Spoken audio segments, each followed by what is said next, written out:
Saturday. I'm very upset about Star Trek.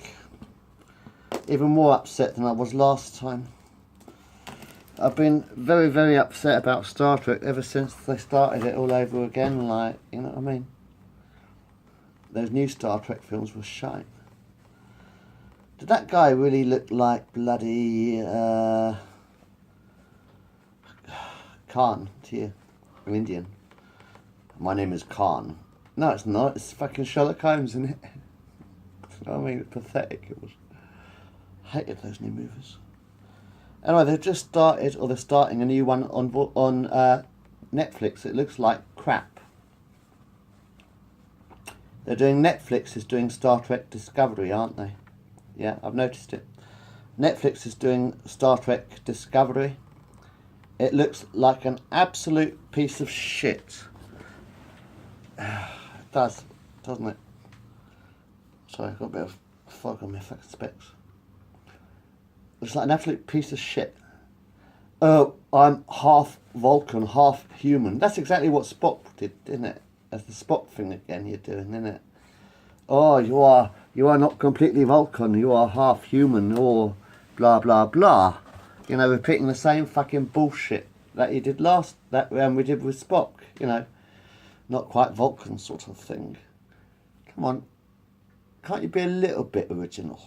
Do you have to just repeat the old storylines and just sort of like... the trailer looks like shit for this Star Trek Discovery. You know, there's sort of, half human, half Vulcan, or not welcome in Vulcan society, or something like daft like that again. Anyway, I'll have to do. But anyway, yeah, and it looks like shit, and they've changed the Klingons. They've completely changed the bloody Klingons, haven't they? They've completely reinvented the Klingons again. Looks like crap. Have you seen the new Klingons in Star Trek Discovery? On the Netflix show, Star Trek Discovery, have you seen the new Klingons? Absolute shit. You have just thrown away the entire history of the Klingons, haven't you? You've just destroyed the entire history of Star Trek, really, aren't you? And that's what you're continuing to do, isn't it? Destroying the history of Star Trek is what you're doing, isn't it? You know, because it's sort of like reinvented the Klingons. Hang on. You know how in the original series the Klingons had flat faces, yeah? And then in the Next Generation, in the films, in the Star Trek films, they had the ridges. The Klingons had ridges, didn't they? You know? And then the ridges got bigger as the films went on. The ridges of the Klingons got bigger and bigger, didn't they? And with every film. You see, if you watch Star Trek the motion picture, right? It's true. So if you watch Star Trek the TV series, the original TV series, which is still rather excellent, by the way.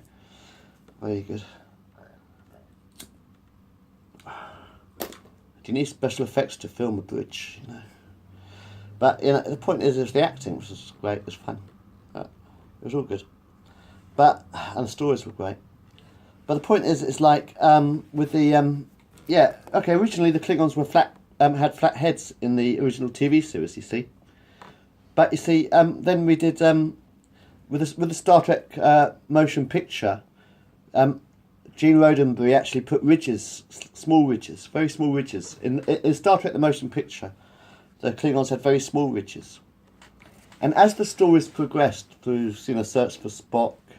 Sorry, it was Star Trek Next Generation, the Wrath of Khan, Search for Spock. The Voyage Home, and then there was the Final Frontier or something. And there was about 7 or 8 films. I can't remember them all offhand. And then they did the Next Generation, etc. And the Klingons sort of like got until sort of like Worf's time, in the Next Generation. By the Next Generation of which is set after all the films. You see, the Next Generation is set after all the Star Trek films. The Kirk films, like 100 years after them. So the Klingons have got full ridges now, haven't they? With Worf and all that. Do you remember Commander Worf?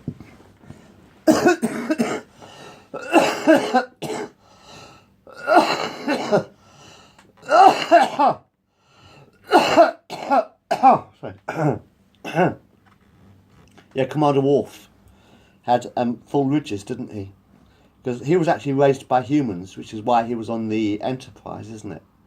Because Commander Worf, Lieutenant Worf, he was actually a Klingon who was raised by humans, and that's how he ended up on the Enterprise sort of thing. Anyway, so they had the full riches back then. But then, after the Next Generation, we had Star Trek Deep Space Nine, didn't we? Because at the end of the Next Generation, Bajor was having a lot of problems, wasn't it? That's right. I've got them all. I've got all the tapes in the other room. By the end of the Next Generation, Bajor was in a bit of a problem. So then it went on to Deep Space Nine, and Commander and Captain Picard took Commander Cisco to Deep Space Nine. Yeah. And then, whilst Deep Space Nine was going round and round, while Deep Space Nine was going round with the Klingon Wars and the sort of like not the Klingon Wars, the Dominion Wars. You know, do you remember the Dominion War? Do you remember the Dominion War when that was going on, and you had the Klingons and battles? Oh my God, the Klingons. And you know there was General Mortok. Do you remember General Mortok? President Mortok he became, didn't he? Probably Emperor by now. Anyway, after at the same time, basically at the same time zone of Deep Space Nine, that's when Voyager entered the scene, isn't it? That was the same sort of time zone, exactly the same timeline, because they docked at Deep Space Nine, didn't they? So that at the end, the Next Generation, right? Deep Space Nine and Voyager are all the same one generation, aren't they? They're all the same generation, happening at the same time. Because after Next Generation, you had the Next Generation movies with, it was First Contact, Star Trek First Contact, with Picard, with the Borg and all that sort of thing. That was pretty cool, wasn't it? And there was another one before with Kirk and stuff. That was all the sort of like same sort of time frame as Voyager and Deep Space Nine as well, wasn't it? And then, then we had the Enterprise, which was very good. I enjoyed the Enterprise quite a lot, which was sort of like the prequel, just before, sort of like 50 years before Captain Kirk or something. Yeah, and that was excellent. I enjoyed the Enterprise, except for the last episode was crap. They had to rush the last episode because they got closed down or something. You know, the Enterprise, they sort of like, Star Trek Enterprise got sort of stopped, got halted halfway through for some reason, because they didn't have enough viewers or something. And they had a final episode was a piece of crap. You know, that was really bad. But anyway, But by the actual Enterprise, the story itself was excellent because they explained why the Klingons hadn't got ridges in the original series. Because like at the beginning of Enterprise, the Klingons have got their ridges on their foreheads like that sort of thing. Yeah. So at the beginning of Enterprise, the Klingons have ridges, but at the end of Enterprise, genetically engineered humans get killed by Klingons, and the Klingons use the genetic, trying to engineer themselves, and they get sort of like genetically engineered with human cells or something. You know, they get genetically engineered with human cells, and they lose their ridges, and that's why they lose their ridges. That's why they lose their ridges. You see, that's explain. If you watch Enterprise, that's why the Klingons lost their ridges. So that in Star Trek, when the Klingons haven't got any ridges in Star Trek, have they? You know, the original series Star Trek, they haven't got any ridges, you see, because they lost their ridges in Enterprise, you see. But then they grow their ridges back over a couple of generations, so by the next generation, they've got their ridges back. And now Netflix have released a really crap Star Trek. I can see it's going to be really crap from the trailer. If the trailer's bad, the show's going to be crap, isn't it? If the trailer for a show is bad, then the show is going to be absolutely crap, isn't it? Star Trek Discovery. Piece of shit. Have you seen what they have done to the Klingons? Apparently the first officer is half human, half Vulcan. Well, I'm only half Vulcan, I've got to be logical. I'm humans, I've got emotion. Crap again. And then you've got the Klingons, new Klingons, which look like tree people out of Doctor Who or something. I was watching the new Klingons, and I think they look like the tree people out of Doctor Who. They look like shit. Bring back General Mortok, you know. Why change the Klingons now? If you want to carry on Star Trek from where it left off, why not carry on from where we left off? Right, the last real Star Trek was Enterprise, yeah? This Netflix one looks like shit. The Klingons look pathetic. Sounds like you've got a pathetic excuse for a story. I'm half Vulcan, half human. Yeah, well, so was bloody Spock. Stop trying to remake history or change history like you did with those films. This new series is more like the new films, isn't it? It's shit. Yeah? Piece of shit. Those latest Star Trek films are a piece of crap. I fucking hate your latest Star Trek films. You know, the new ones where it's new Captain Kirk and a new Mr. Spock who looks nothing like Mr. Spock at all. And actually, Phase 2, actually, on the subject of not looking like the original cast, Phase 2, Star Trek Phase 2 is on YouTube, on this YouTube. Star Trek Phase 2 is actually really, really good. It's excellent because they've got the original sets, the original costumes, original characters, yeah, but different people acting them, but big deal, it's for fun. But I actually like Phase 2, Star Trek Phase 2. A real continuum of the original Star Trek would have been Star Trek Phase 2. I thought it was done really fun. It was really done well, actually. I thought it was good. And I enjoy the Star Trek Renegades is getting quite good, except for the uniforms are a bit funny, aren't they? Have you noticed for the Star Trek Renegades, the uniform? Can't you, you know, you're walking around like that sort of thing because the uniforms are like that in Star Trek Renegades. You know what I mean? Come on, you can afford to buy a tailor for Christ's sake, can't you? Anyway, good. Right, okay. But now I've got a few ideas. Yeah, so where did we actually leave the future? That would be Deep Space Nine, wouldn't it? Yeah, that was... Because Deep Space Nine continues after Voyager, I think, didn't it? I think it did, actually. So anyway, Captain Sisko, at the end of Deep Space Nine, he falls over the cliff. It's about 20 years ago, isn't it? It's about 20 years ago when we left Deep Space Nine. He fell over the cliff, and then he got picked up by the Prophets. So then Captain Sisko is with the Prophets, has been with the Prophets for the last 20 odd years. Okay? Okay, I've got a good one. Star Trek Excalibur, right? Star Trek Excalibur. It's 25 years, say, or 20 years after Deep Space Nine, something like that. Must be 20 years at least, isn't it? Something like 20 years after Deep Space Nine, right?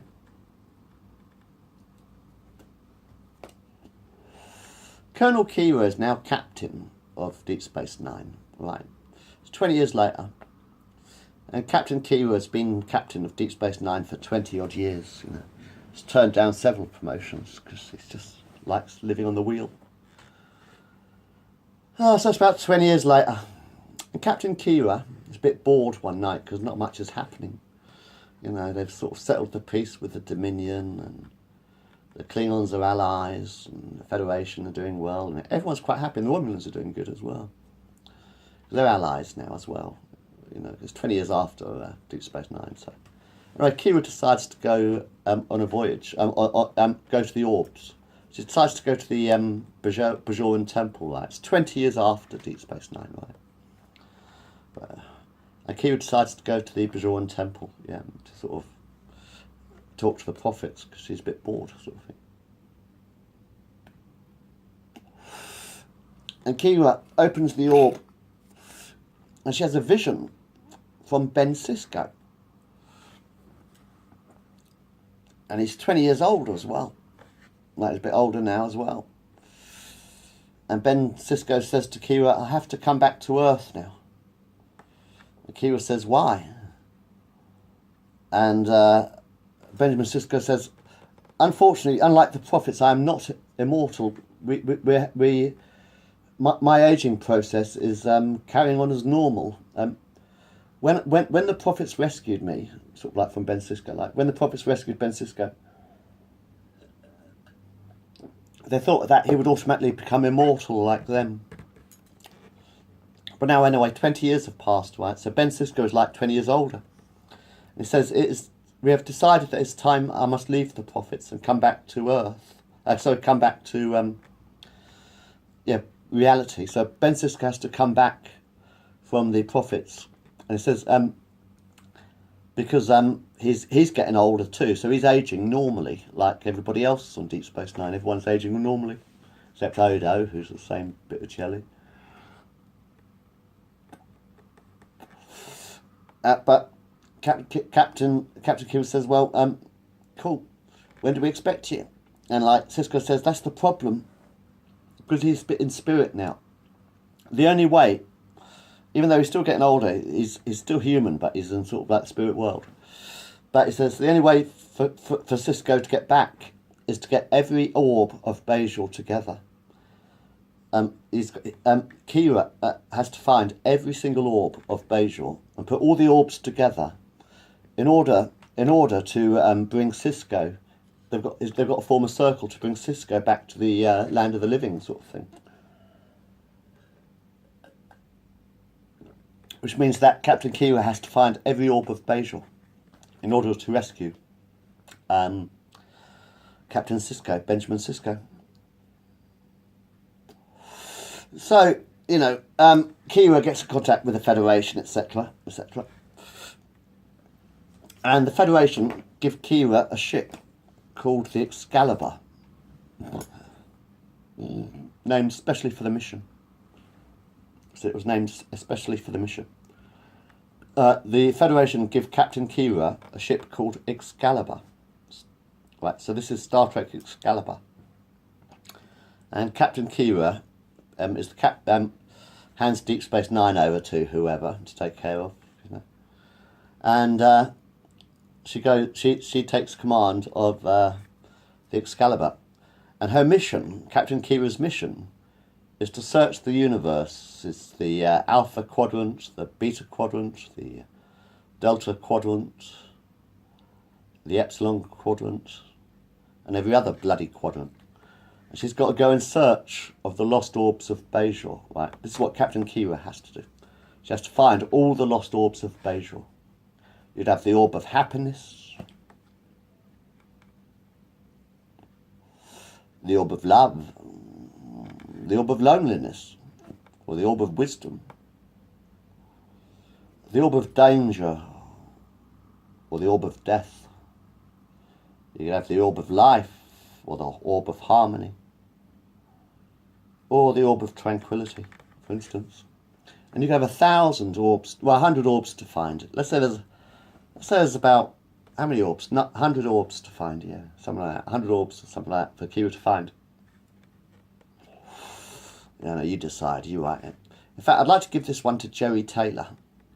Jerry Taylor and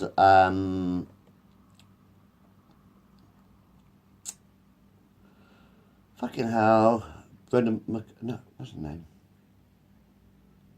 Al Taylor. I can't remember the fucking name. Rick Berman. That's right, Rick Berman. Rick Berman and Jerry Taylor. I'd like to get Rick Berman and Jerry Taylor and Brandon Bracken as well. He's good. Brandon Bracken, Jerry Taylor and Rick Berman to do this one. Anyway, what Kira has to do is she has to go in search of the orbs of Bajor, missing orbs of Bajor, which have been scattered over the galaxy by the Cardassians. The Cardassians just scattered them all over the galaxy, right?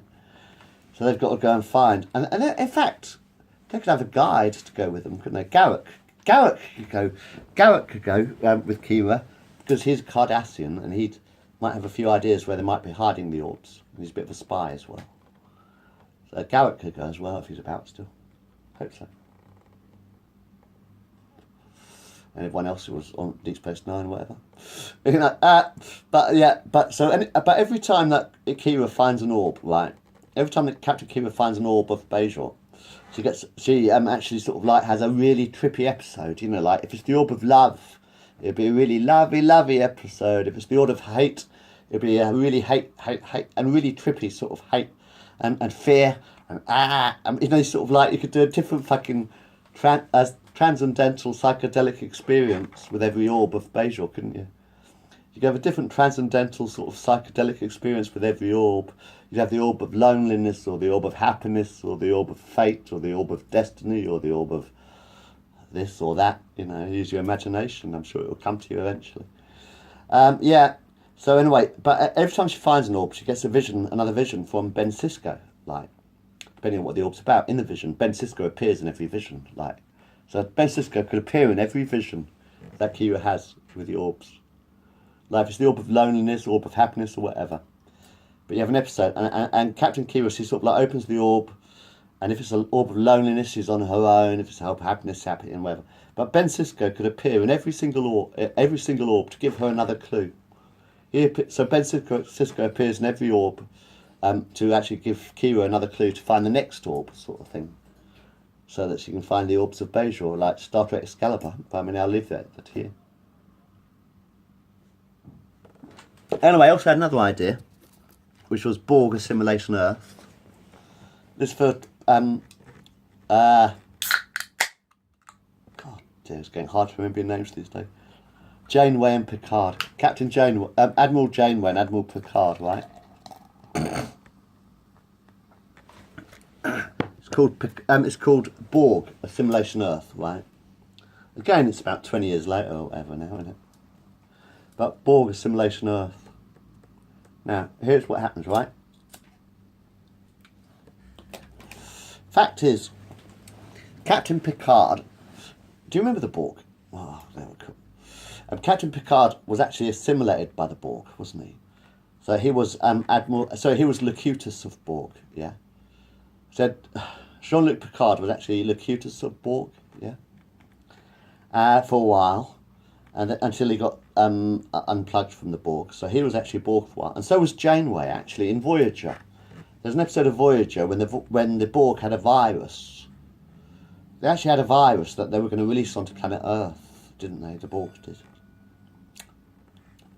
Anyway, Janeway actually got turned into a Borg in one episode with, in fact, also, not only Janeway, it was Tuvok got turned into a Borg as well, and someone else got turned into a Borg. Well, Seven of Nine could be in this one as well, because Seven of Nine, she was a Borg to start with, weren't she? Seven of Nine was a Borg to start with. So you could have sort of like Borg Simulation Earth. And what happens, right, in Borg Simulation Earth is, you know the virus on Voyager? Have you ever seen Voyager? Do you remember Voyager? Star Trek Voyager? Bloody excellent.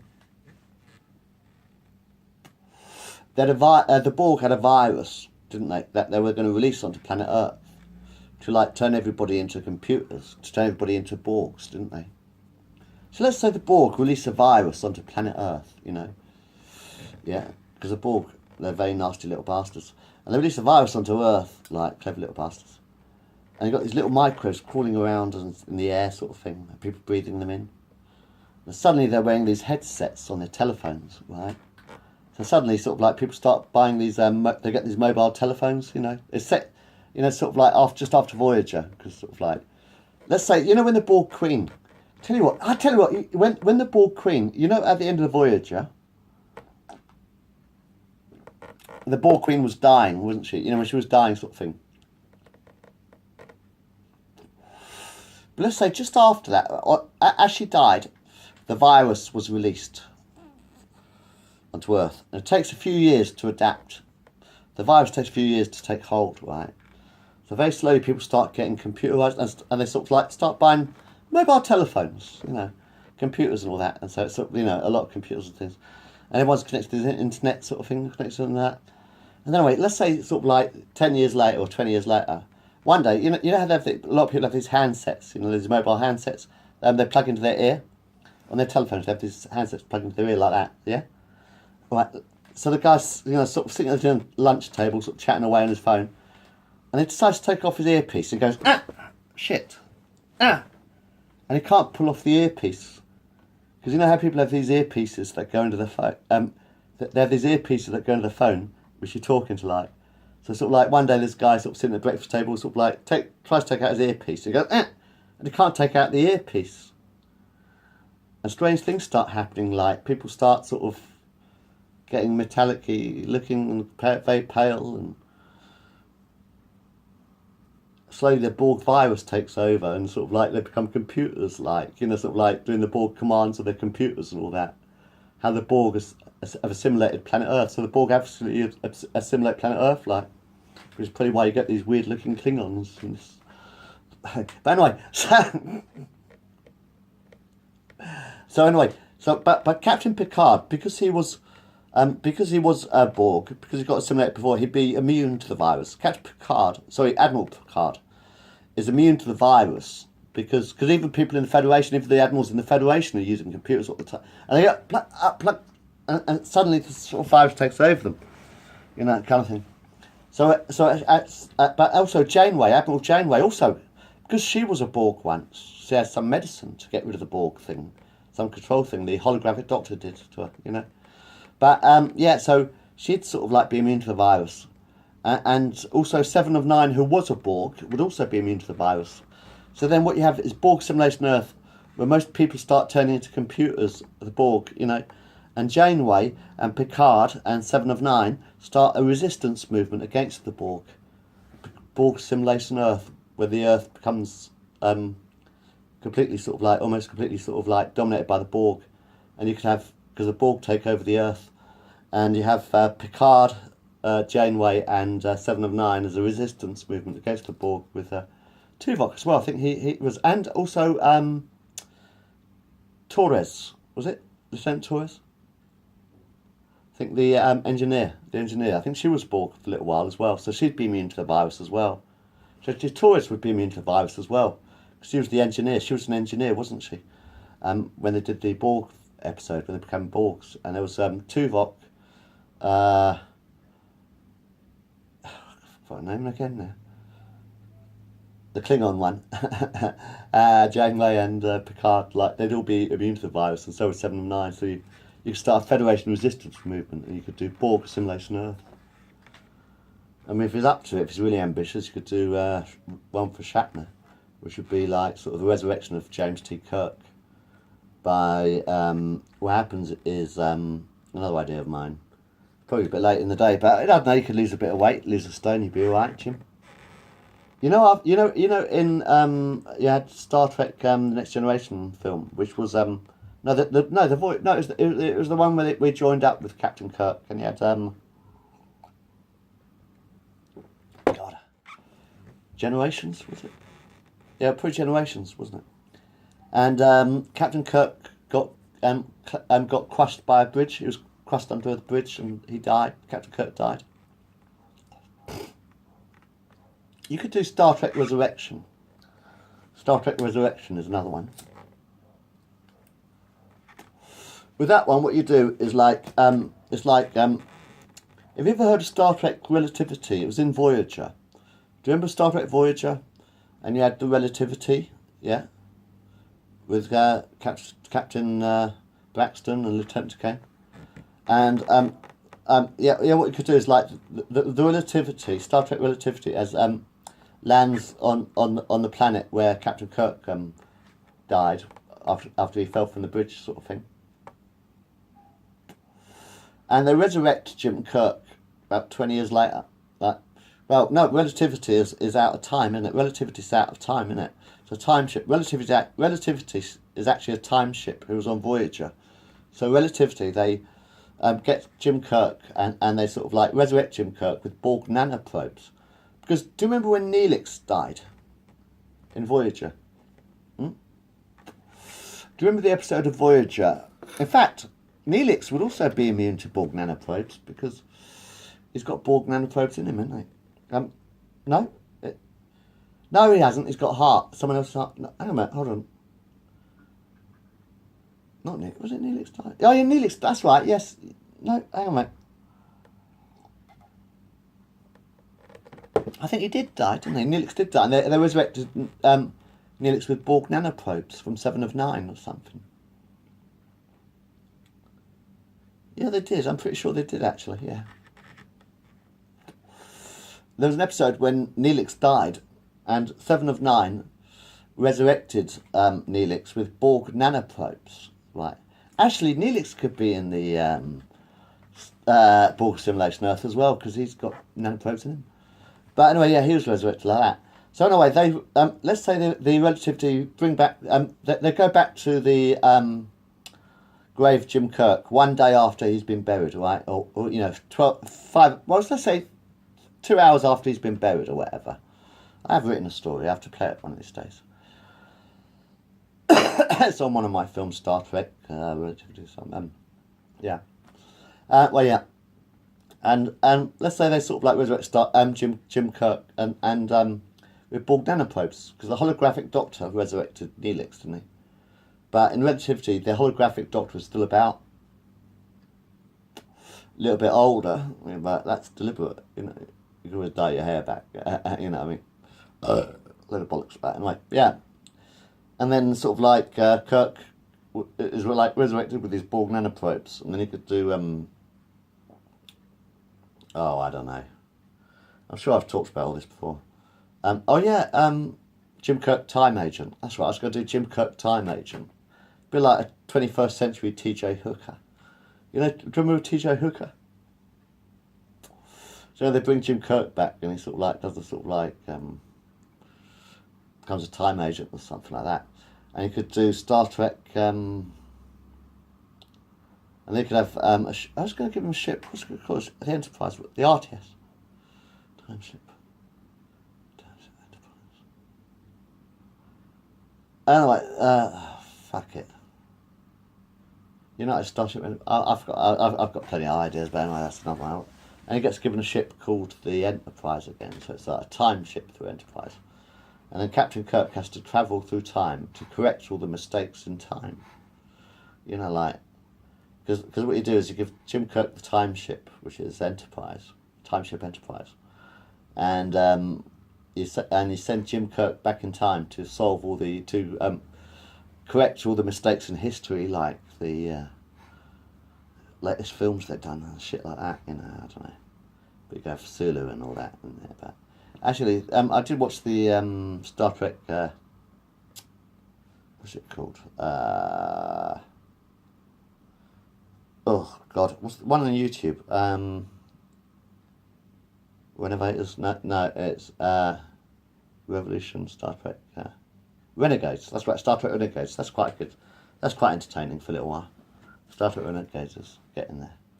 Well, at least got the original crew and all that. It's a shame what everyone else has done to these sort of like films. The motion pictures they've done lately is crap. I love the homemade Star Trek. That's always a giggle. That's always worth watching.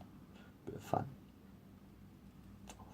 And I like the fucking Phase 2. And I like the fucking Renegades. That's quite good.